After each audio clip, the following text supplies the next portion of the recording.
बैठक व्यवस्था बहुत ही अच्छा क्वेश्चन दिया हुआ है। क्वेश्चन हमसे कह रहा है कि 6 व्यक्ति A B C D E और एफ उत्तर दिशा के सम्मुख एक पंक्ति में खड़े हैं, उनका इसी क्रम में होना आवश्यक नहीं है, और आगे बता रहा है कि वह पंक्ति में किस तरीके से खड़े हुए हैं। तो चलिए देखते हैं हम कैसे करेंगे इस क्वेश्चन को। तो यहाँ पर देखिए हम एक पंक्ति बनाएंगे, ये देखिए एक पंक्ति है और इस पंक्ति में कितने लोग, तो इस पंक्ति में 6 लोग उत्तर की ओर यानी कि ऊपर की तरफ मुंह करके खड़े हुए हैं। ठीक है, यदि ये ऊपर की तरफ मुंह करके खड़े हुए हैं तो ये वाली साइड, ये इस तरफ वाली साइड, इनकी कौन सी साइड हो जाएगी, तो ये हो जाएगी लेफ्ट साइड, और इस तरफ वाली साइड हो जाएगी ये कौन सी, तो ये हो जाएगी इनकी राइट साइड। ठीक है, ये है राइट साइड। अब हम देखिए इस पंक्ति में क्या करेंगे, सबसे पहले हम 6 जगह बनाएंगे ताकि 6 व्यक्ति खड़े हो सके। तो देखिए पहला व्यक्ति यहाँ खड़ा है, दूसरा, तीसरा, चौथा, पांचवा और ये छठवा। ठीक है, 6 व्यक्ति हुए, ये यानी कि खड़े हुए हैं यहाँ पर। अब कौन कहाँ पर खड़ा हुआ है इस पंक्ति में, अब हम क्वेश्चन के हिसाब से देखेंगे। तो क्वेश्चन हमसे क्या कह रहा है, देखिए कि ए पंक्ति के किसी एक छोर पर है, यानी कि ए यहाँ भी हो सकता है और यहाँ भी हो सकता है। ठीक है, यानी कि ये कंफर्म नहीं है कि कहाँ पर है। तो हम आगे पढ़ेंगे क्वेश्चन को। अब क्वेश्चन क्या कह रहा है कि डी दाएं छोर से चौथे स्थान पर खड़ा है। ठीक है, डी दाएं छोर से, यानी कि क्या कह रहा है कि डी दाएं छोर यानी कि ये राइट साइड से यहाँ से चौथे स्थान पर खड़ा है। तो यहाँ पर हम चौथा स्थान गिनेंगे तो 1 2 3 और ये 4, यानी कि डी कहाँ पर खड़ा है, यहाँ पर खड़ा हुआ है। अब क्वेश्चन को हम आगे पढ़ेंगे। तो क्वेश्चन क्या कह रहा है, डी और सी के मध्य 2 व्यक्ति हैं।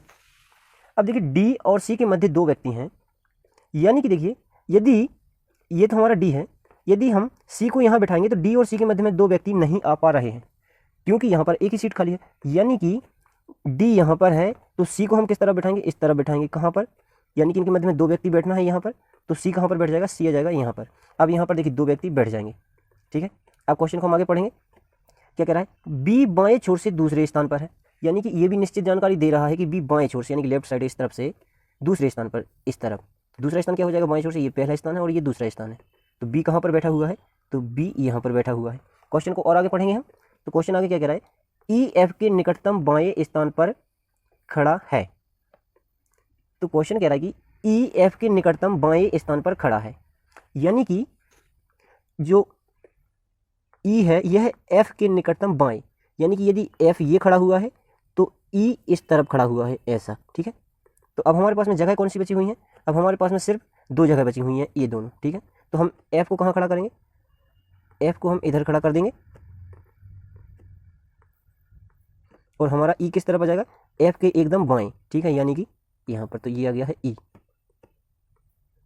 ठीक है, और हम क्वेश्चन को एक बार और पढ़ेंगे। तो अभी हमारे पास में बचा हुआ है कि ए पंक्ति के किसी एक छोर पर है ए।